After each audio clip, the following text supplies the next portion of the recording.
You're my friends, going near to the edge. But I got sunshine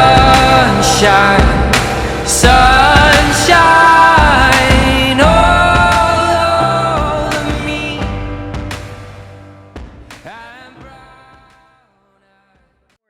Thank you so much for being here. I was gonna just do a quick little intro for you, if that's okay. Totally. An awkwardly sort of like rehearsed intro. All right, so good morning, students, everybody. Thank you so much for being here this morning. We've got a good turnout. That's really great. Thank you. And we are really kind of like, this is a very special class because we've got a special guest with us today. Tyler Lyle is the creator of the Secret Lair podcast, the thing that we've been listening to for the last couple of weeks together and working with. The Secret Lair is a monthly exploration of topics ranging from how to be a professional creative to how to drink whiskey and everything kind of in between those two things. Tyler started it back in January of 2016, and it really represents the journey of the creative, sort of an open source view of the process of cultivating a creative life practice, complete with beautiful music, extensively researched topics, and top-notch podcast production. As a singer-songwriter, Tyler's work is as varied as it is prolific. The Golden Age and the Silver Girl was named as one of the top 10 of the year by NPR after its release in 2011. You're probably sick of hearing that quote, Tyler. The Native Genius of Desert Plants is hailed as perfect at any volume, any purpose, any time. Perfect and timeless. I would totally agree with that. And his most recent solo venture, The Floating Years, is a brilliant examination of life, love, and making choices. And if you need any more proof of how awesome it is, just look at the Bandcamp reviews. Tyler is also half of the band called The Midnight. I could spend the whole 40 minutes talking about The Midnight and how great The Midnight is, but if I did that, we wouldn't have any time to talk about anything else, so I'm not going to do that. But go check out The Midnight, because they're awesome too. Thank you, Mr. Lyle, for being here today. It's a true honor. Well, it's my pleasure. It's great. Mr. Gary, yes. Gary, sorry. Justin's fine. I don't know. I don't know what the norms are for the...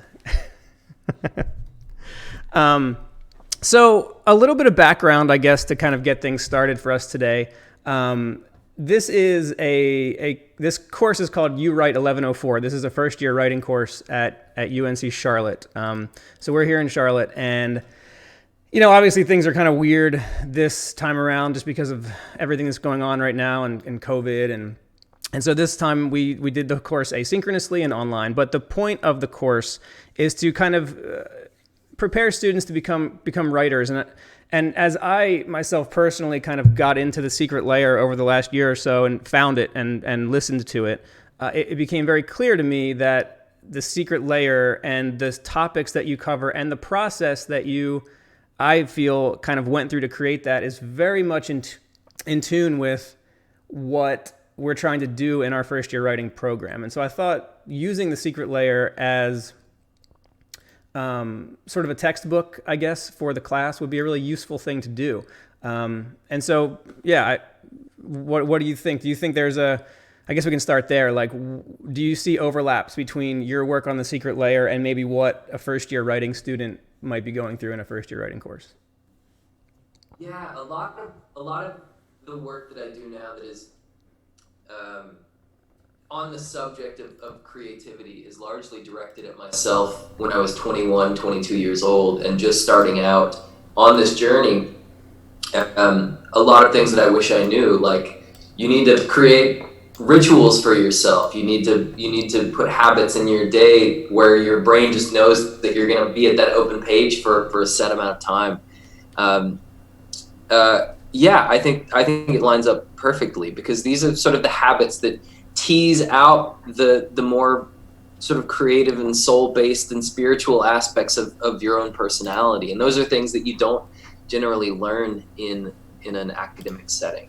And so I think creative writing is one of those, sort of outlying courses where you do get to integrate all of these sort of deeper and weirder parts of yourself into an idea of a personal pursuit. So yeah, totally. That's awesome. Yeah, I totally agree there.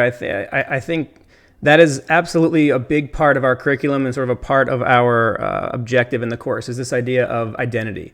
And I know that you kind of tap into this. It's threaded throughout so much of the Secret Lair, the idea of who you are and discovering who you are and what makes you who you are. And so we really try to think about that in terms of like a writing identity in our curriculum, and sort of help students understand that writing is more than just like a thing that you learn. It's not like a tangible skill in a way. It's not like, directions for repairing a broken, faucet or something. Like there's an identity to it, right? There's something that you have to allow into yourself to become a writer. And we've been having a ton of fun. We chose 4 episodes to listen to. So we did Secret Agent, which is episode 1.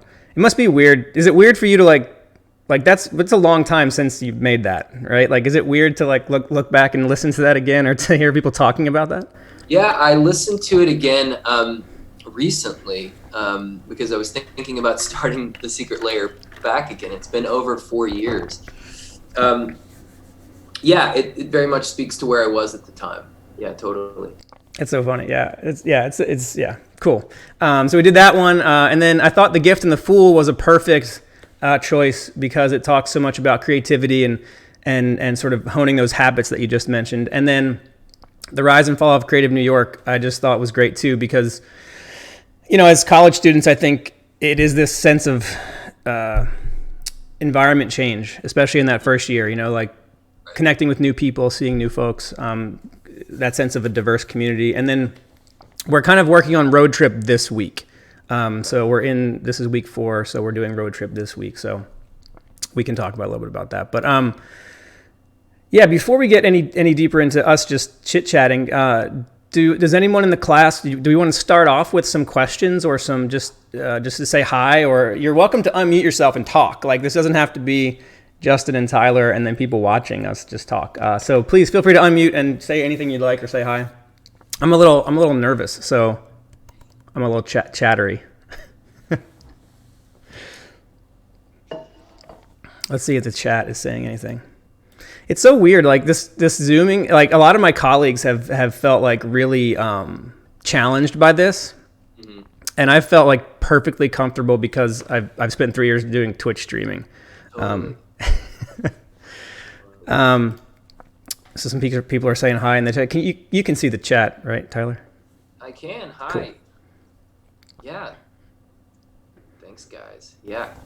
It's interesting. We're talking about creative communities. College really is that time where you have that time and space in your life to butt up against other people's lives in such a way that you kind of don't in most other times in your life. You're on another trajectory, whether that's career or family, and you just don't have time to like hang out and have unproductive space, unproductive community.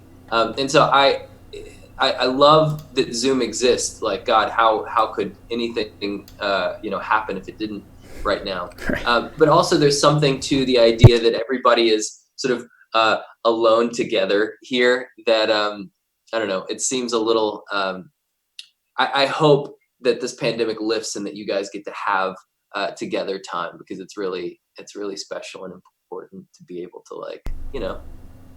do all the crazy things that you can do in your life when you're in your early 20s, late teens. Yeah. Oh, thank you very much. It's very nice. Yeah, I hope folks have also been, I've just been embedding the Secret Lair thing from Bandcamp into our class, and so hopefully they've had a chance to listen to some of the music too, because the music, it kind of all goes together, But yeah, I agree. Getting back to that experience of college life for everyone, I think, is going to be important. I hope we get back to that sometime. I know I miss it too. Like, I miss going to work. I miss like the commute. I miss like that routine, right? Like I miss that ritual. I'm sure everyone has their own rituals that they're missing right now, but yeah. So I don't know if it looks like you did have a chance to take a look at the secret spreadsheet. You want me to lead off? Sure. Please feel free. So a lot of people were thought that my beliefs about self-help books were controversial. Yes. Which I personally enjoy. I'm kind of riffing off this idea of Friedrich Nietzsche said that the only people who should write are people who basically have to write, who it just they are so compelled that they are embarrassed that they have to write. It's just a stream, and they can't control it, and they know that maybe I shouldn't be writing this because it demands so much of other people's attention and time, and look at me, my name's on the cover of this thing. There are so many pitfalls, right, to wanting to write a self-help book, right? So if you're writing The Secret, which I'm sure is very helpful to a lot of people, but like making that your like multi-million-dollar enterprise with your conferences and seminars and like trying to that's one career path, and you can go that way. And I don't really mean to diss the self-help industry. I read those books all the time. But it seems to me that the ones that have weight and have heft are the ones that sort of kick off with the author being like, I've been holding this in for a long time. I didn't really want to say it, but I got this question from a student, or my friend who works at this publisher said, God, you told me about that, your creative rituals, and I just really would love for you to write about what you have to, what you've been talking about all these years, or Murakami talking about his running. You can tell it comes from a place of love. You can tell that you're not being you're being sold something that was personally meaningful. And so I don't know, all that to say, I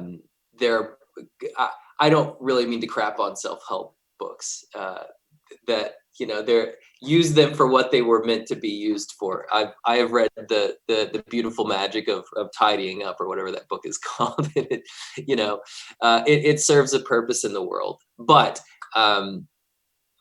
for our purpose, it's a little deeper and a little more. The kernel is what is necessary for you. Like what is, Joseph Campbell has this quote, "The cave that you fear to enter holds the treasure you seek." And so I'm interested in self-discovery as a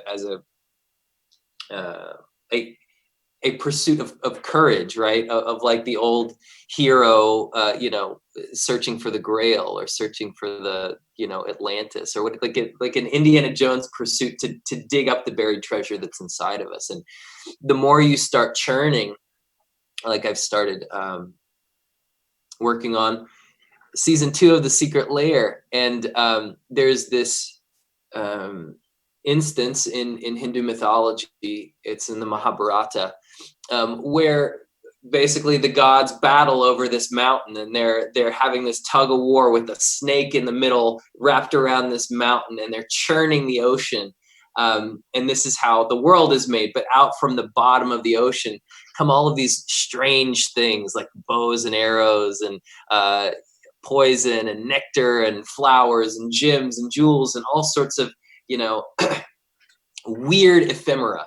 And I think that is that's what you're doing with creative writing. That's what I'm doing with The Secret Lair, is just making myself do a certain amount of work, having a tug of war with myself, and seeing what kind of bubbles up from this third space that I wasn't anticipating. I love that story you just told. It reminds me of this sort of concept, at least in my sphere of the world, where like this idea of cognitive dissonance, right? Where like I try to promote this all the time with my students, and unfortunately it butts up against a lot of the pedagogical values that a lot of higher education holds true. Like they don't want you to churn the sea up. They want you to like make it very clear like where everything is at all times, right? Yeah, and so I don't know. I that really rings true, because I love that idea of like put it all in a jar and shake the jar, and then like watch it settle. Like that's how I like to teach, and I think if we can kind of embrace that as writers too, I think that's really important. I think I see a lot of students sort of come through the first year writing program at UNC Charlotte, and they're very like tied into this notion of what like an essay is supposed to be, for example. Like it has to be this very specific thing. And I work really hard to like break that a little bit. But yeah, that's so cool, and I'm so happy to hear that you're working on the next part of the Secret Lair. It's I'm sure that you're kind of maybe, because we're doing our own Secret Lair sort of project in the course, right? Cool. So maybe you're at the same sort of place. So we're trying. I know one of the hallmark features that really makes the Secret Lair special for me is that sort of you can tell the time that you take to really research your material, and I know you're an avid reader. I don't know if, I would love for everyone to read as much as you do, but I don't know if everyone reads as much as you do. But that aspect of like researching the material and really bringing in different voices to the episodes is really like what made it stand out to me in a major way. And that's something I'm trying to help my students get comfortable with, is like bringing in all of these voices to help to add to the conversation about whatever topic we're working on. So are you doing any of that right now for this new Secret Lair stuff that you're working on? Yeah, well, I guess I should zoom back a little bit and talk about why the Secret Lair was created to begin with. So, like your teacher said, I've been I started off, my degree was in philosophy. I held every crappy job that you can, from construction to laying sod to, delivering hamburgers. In the meantime, I was always writing songs. And so I moved to Los Angeles when I was about 10 years younger than I am now, and signed a publishing deal, and had a bit of a start to a music career. And then my wife and I got married, moved to New York, and I put out a record called The Native Genius of Desert Plants. I toured it for 6 months, had a big team of people behind me, and I didn't make that team of people any money. So they all fired me around the same time. And I had to kind of go back to square one with myself. And up until that point, I had been looking for affirmation from the outside to sort of confer legitimacy upon me, i.e. to give me work and give me money and give me, status and all that stuff. But after everybody left and fired me, essentially, I was stuck with the idea, well, what do I do now? What can I do now? And so this idea of reading some books and thinking about my process and setting aside 40 hours a week to work through this creative question became the Secret Lair. And I did it in 30 episodes, I believe, from January 2016 until my son was born in May 2018. So it's a lot of you guys asked the about the name of it. I was going to call it Hand-Drawn Maps because I didn't know where I was going. But I just released the Native Genius of Desert Plants, and I was tired of stuffy, trying to be clever sounding names. So I went to this just 2 weeks before it was going to premiere. I went to this James Bond themed New Year's party in New York, and the point was to, like, they had casino games where you played with fake money, but the prize was to get clues to get to the Secret Lair. And the Secret Lair was off-site, and I got really lucky on a roulette spin, and I knew the password, but I didn't know where the Secret Lair was. And so I followed this group that looked like they were leaving, and they knew where the Secret Lair was. And so my wife and I followed them and went in, and it was this awesome space with a jazz band playing and so much like foliage, and it was just the coolest place to be. And so everybody wants to be in the Secret Lair. And so I thought, you know what, let's just make a nod to it being a fun quest to like find that secret space. And so that's why it's named what it's named. But out of this churning, out of this sort of wrestling with myself, you know, with my other music project, The Midnight, it was, you know, started to rise a little bit, and we were touring, and my wife and I had a baby, and a lot of this life change stuff happened. But by the end of it, I'd written nearly 200 songs and read, you know, probably 100 books or so. And it was just a really compelling reminder that if you kind of dig into yourself, all sorts of weird things float up to the surface, and some of those things are good and some of those things are challenging and demand more work. But um yeah, I don't know exactly what I was answering there, but I think we were just. Oh, sorry. Go ahead. yeah, that's it. Oh yeah, I think we were just. I think you were just kind of getting to the idea of like the inception of the Secret Lair and kind of thinking about moving into like the season 2 of it, since we're about to move into season 2, our own season of the Secret Lair. You know, where yours kind of started off. Right, yes. So the next season, I know exactly how long I want it to be, and I want it to just be pleasurable. The initial Secret Lair was so fun because it was work that I was directing myself to do, and the next season, it's all going to be based on archetypes. Season 2, episode 1 is called The Nectar. I think the masks are going to be episode 2, and it's just things that I really want to dig into, and I want the whole experience from. I'm going to pay more attention to the artwork this time. I'm going to pay more attention to the quality of the recorded song. But the whole thing just needs to be pleasurable, and so far it has been. I've been working on it for about a month now, and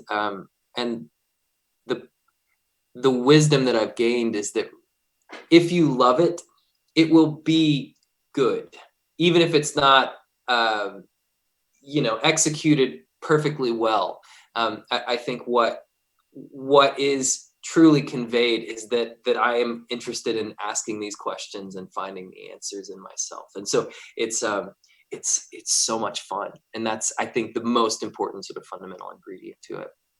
You just sort of touched on, if I had to give one piece of advice over all others to my students in these writing courses, it would be what you just said, that if you love it, it will be good.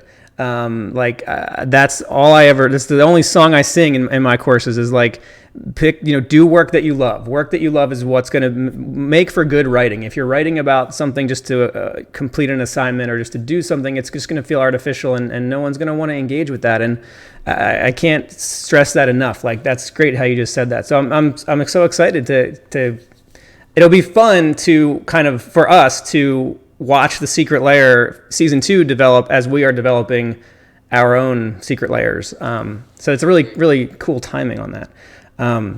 Does anybody have any questions for Tyler here? Sort of in the, I guess maybe around the midpoint, I guess we're maybe in the third act of the show here. I'm not quite sure, but does anybody have any questions? Feel free to, I can unmute or you can unmute. I joked with my 6-year-old's teacher a few weeks ago. I said, when this is all over, I am buying you a T-shirt that says "Unmute yourself," because that's all I hear for the 2-hour online school session is with first graders is "Unmute yourself, unmute yourself." Are you doing any of that with your? I have son? a 2-year-old. Thank goodness he's sort of young enough to not be stuck on Zoom preschool yet. I don't think that would be I don't think that would work quite yet. But yeah, Zoom preschool. There's a question. Yeah. What did you do at the beginning of your writing career, and how did you come to enjoy it? Right. So Henry Miller has this quote that I really like: "Everything is gestation and birthing," and that's kind of the whole of everyone's journey. I think you don't know what you don't know to start out, and it takes such a long time to sort of know yourself. And I think that the trajectory is that you have to know yourself to learn to love yourself, so that you can essentially escape yourself into a creative act, into flow, into the care of other people. And I think that that's a progression that takes a long time. So at the beginning of my writing career, I was just trying to emulate other people whose work that I liked, and I was always upset that I never quite rose to the occasion. And after many years of kind of churning, I started to recognize a voice that sounded like mine. And when you follow that, very thin thread, the strangest fruit, grows from the ledge. And so you sort of give yourself permission, and you give yourself confidence.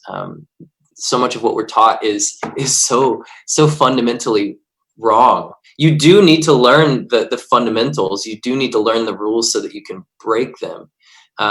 And that's, the most annoying part, is you want to sort of circumvent that. You want to sort of cheat in the beginning. You're like, well, I don't have to do this. I remember telling my piano teacher when I was a kid, I don't like the way that music is notated. I'm just going to create my own system. And that was the wrong move. I needed to learn music notation first. But there's this book that I'm reading for the new one, Effortless Mastery by Kenny Warner. And if anybody's a jazz musician, it's great. But his whole premise is that you have to learn the fundamentals, but when you come to the piano, you should feel such rest and serenity and rejuvenation, and it should not feel like work. If you have prepped yourself and you know yourself, then the piano plays itself, from the deeper realms of your subconscious. He calls it the space. Another psychologist that I mentioned, I think, on The Gift and the Fool, is Mihai Csikszentmihalyi, who calls it flow. But it should be this sort of calming, restful thing. It shouldn't be work, even though you're paid to kind of show up and play the part. An actor who is on camera memorizing his lines to read them, needs to know them so that he can sort of escape them, so that he can throw them away, in essence, and lose himself in it. What is your song creation process like? So it's all different things. I am a lyric writer first, and so when I was younger, I'm 34 now. When I was in my early 20s, I used to start with a concept, with a theme, and then I would try and write around it. That kind of takes a long time.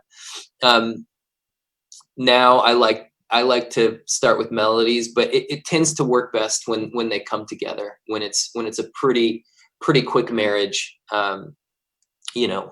within a few seconds, that there's some kind of fundamental, they call it prosody, where the lyrics and melody kind of mesh into a skeleton. It works best when it's magic, or when the keys play themselves. My researching process is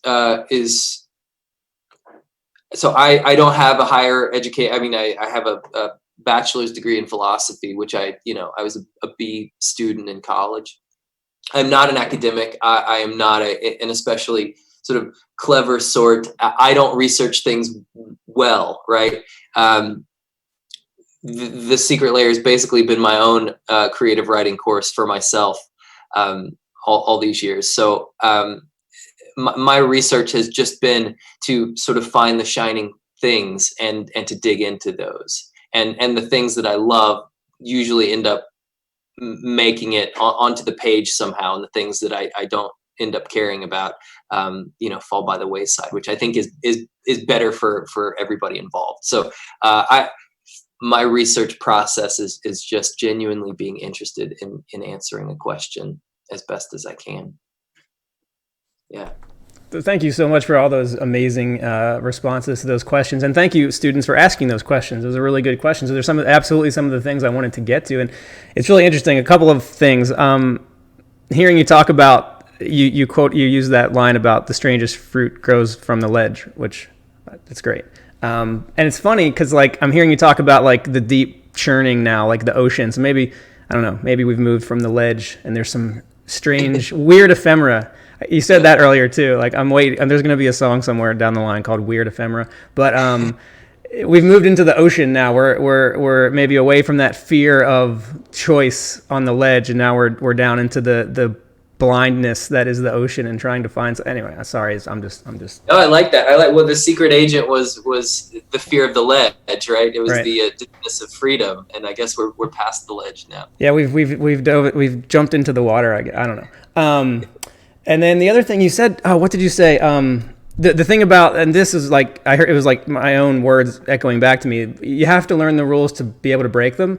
I say that to everyone that will listen like nonstop all the time. And we do a lot of that. Like one of our learning outcomes, of course, is knowledge of conventions. And so we learn about what an essay looks like, what a podcast looks like, what a digital website looks like. And then once we've sort of imbued those conventions into our repertoire, then we can start to bend them a little bit and play with them and mess around with them. And the way you describe that idea of like feeling it and feeling like comfortable and making it, doing this work that then makes, once you're into it and once you've kind of learned it, makes you feel calm and makes you feel good when you're doing it. That's where I hope our writing students will get to one day. I'm still trying to get there. Like I do enjoy, like when I'm writing, I like to do some creative fiction work. I have a couple of novels or whatever that I've done, but that always it never felt like work to me. The stuff I'm doing now, like all this Twitch streaming and YouTube videos and just goofing around on the internet while I'm just home, that doesn't feel like work. That's like fun work, right? So I want writing somehow to feel like that. This fun work idea is really, really good. Kenny Warner in Effortless Mastery talks about how you don't want to get to a place in jazz improvisation where you want to go into a space, but there's a huge knowledge gap, and so you're stuck. Your flow gets interrupted.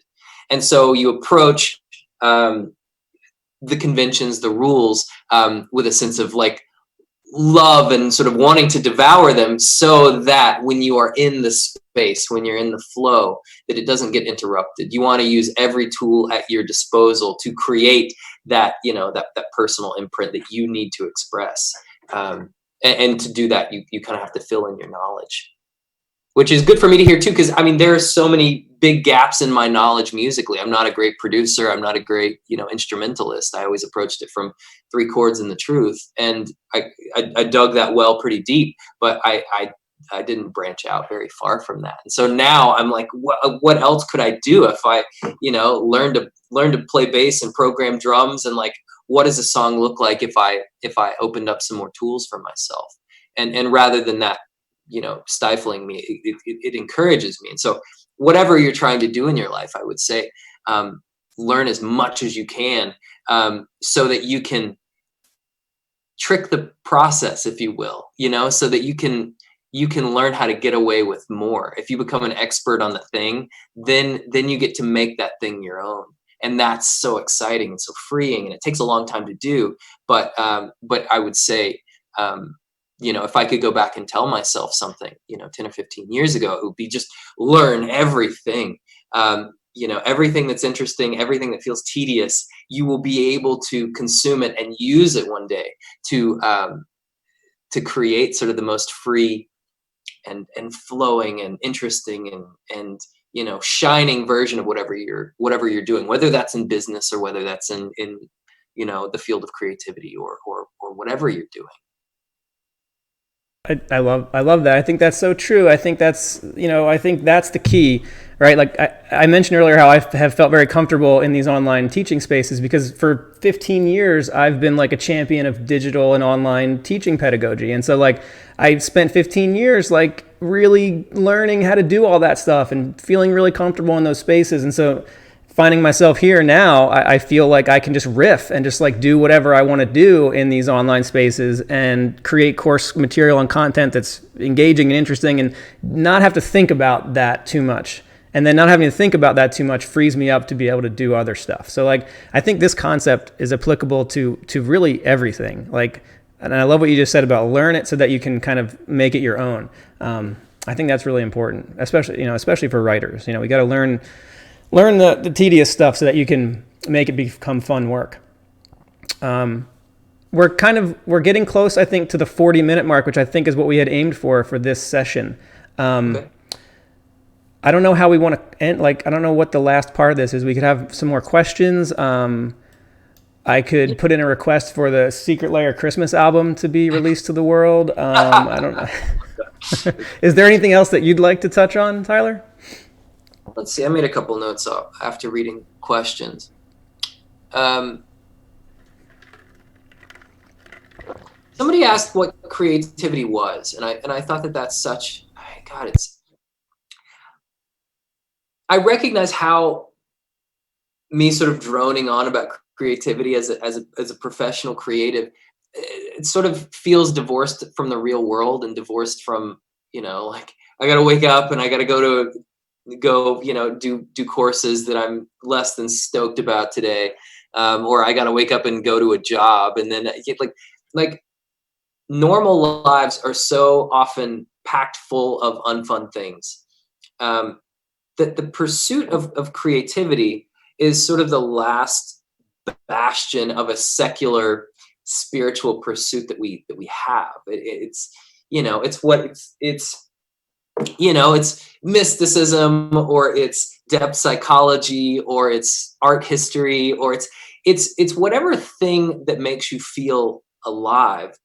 Dig into that. There's a macroeconomist from George Mason University, Tyler Cowen, and he talks about the best way we need to be learning systems. That's just kind of what, as humans, we need to understand all of the component parts to a system. And those systems, when you're younger, should be smaller, and when you're a little older, should be bigger and grander and of your own making. I don't know if you can see.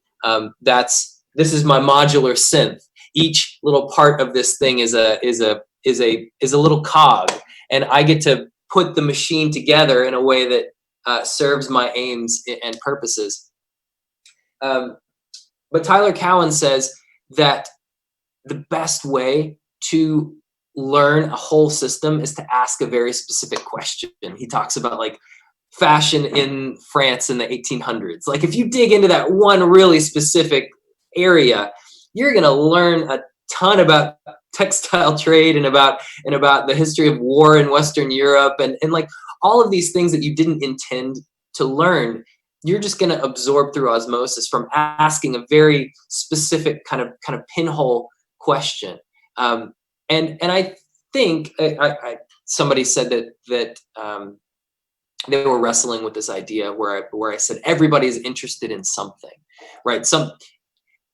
Sometimes it takes some time to figure that out, but I think unless we are like so anesthetized by our phones and Netflix and like avoiding plans, like somebody's interested in retro video games, or somebody's like I'm so stoked to play this new Tony Hawk 1 and 2 remaster. Like it creates love in me, right? I saw Dave Grohl give a South by Southwest talk a few years ago where he said, screw guilty pleasure. There's no guilty pleasure. What is that thing that makes you just stoked? Dig into that thing. I think in the podcast I talked about the guy who started Analog Africa, or Hero, the guy who makes sushi. Like everybody has something that's interesting. And maybe you need to spend some time in silence or meditation, like honestly kind of digging towards that. But if you can find that little pinhole of light and go towards it, whole systems will open up. And that's kind of, there's this line that I stole from some smart person a long time ago: all of the way up to heaven is heaven. And in your pursuits, they should be joyous, they should be full of life, and they should invigorate you to keep going. I'm not a religious person at all, but I grew up in the church, and there's this saying where Jesus says, taste and see that the Lord is good. And I think the tasting and the seeing is like jumping into that pinhole of light and seeing how expansive it is and how it sort of perpetually refills itself with life. And it's easy, everybody gets depressed and everybody falls off. So don't, think that it's always easy or always fun, but that the pursuit should be restorative, and it should sort of reinvigorate you towards, the pursuit for the next day. So that's my encouragement. But yeah, find the shining things. And I think that's great. And I think that's exactly the sort of inspiration that we need, and sort of like the guidepost to move forward in the course, and to start creating our own versions of the Secret Lair, our own weekly. We're going to do about 6 or 7 episodes. Cool. And yeah, if there's one takeaway message, it's do what Tyler just said, and sort of find that thing that, that is pleasurable, that is you're excited about, and that's what your episode's going to be about. And that's awesome. Well, we're about at the time. A huge and just sincere thank you, Tyler, for being here today. It's just so cool that you agreed to do this, and like, it's just, I don't know. I'm doing my best to not come off as like super starstruck and like, but like it is really cool that you're here. So thank you so much. Not at all. And guys, there are, there's an appropriately small enough number of people on here. I'll give Justin my email, and if anybody wants to reach out and ask any questions personally, something that they're wrestling with, I'm happy to be a resource. So thank you guys. We're all on the same journey here, right? Yeah, for sure. That's so kind of you. Thank you so much. And thank you for your Secret Lair episodes. Thank you for being here. And thanks for everything. And that's it. Happy Monday, guys. Yeah, happy Monday. Thank you so much, everybody. This is the best thing ever. I'll see you next time. Bye. As he dosed me with some acid and said, the wolf will speak when you can hear.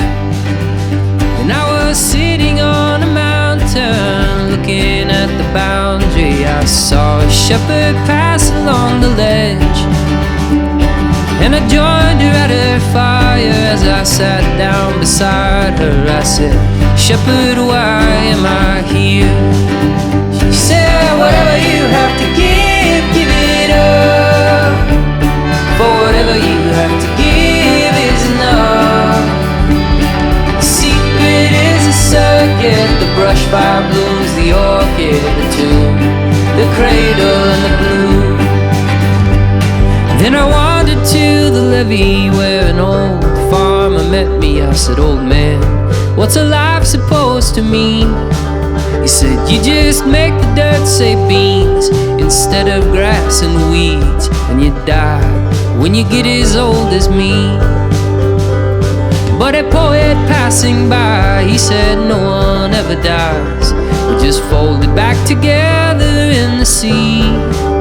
I said, yeah, but how do I survive? He said, a little at a time. I said, a little. He said, a little is all you need. But whatever you have to give it up. For whatever you have to give is enough. The secret is a circuit, incomplete and perfect, the tomb, the cradle and the bloom. The wolf was waiting for me in his dark and solemn glory. His eyes were sharp and his voice was razor clear.